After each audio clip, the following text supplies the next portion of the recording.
আসসালামু আলাইকুম। আশা করছি ভালো আছেন।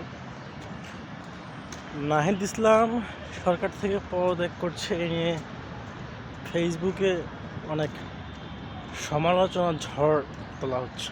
আসলে নাহিদ ইসলামকে নিয়ে আপনি সমালোচনা করতে পারবেন, কিন্তু একজন নাহিদ ইসলাম হতে আপনাকে পুরো জীবন বিসর্জন দিলে আপনি হতে পারবেন না। নাহিদ ইসলাম ক্ষমতার জন্য আসলে চেয়ার ছেড়ে দেয়নি। নাহিদ ইসলাম চেয়ার ছেড়ে দেওয়ার পেছনে যে কাহিনী, সেটি হলো এদেশের জন আকাঙ্ক্ষাকে বাস্তবায়ন করা। গত 15 বছর যেভাবে আওয়ামী লীগ সরকার জনগণের অধিকারকে হরণ করেছিল, নাহিদ ইসলামরা সেই আওয়ামী লীগ সরকারকে হটিয়ে এখন নতুন করে জন আকাঙ্ক্ষা বাস্তবায়ন করার চেষ্টা করছে। আমরা নাহিদ ইসলামদেরকে সবসময় সমর্থন দিয়ে যাব যতক্ষণ না পর্যন্ত তারা সফল হয়, এবং নাহিদ ইসলামদের প্রয়োজন রয়েছে বাংলাদেশে।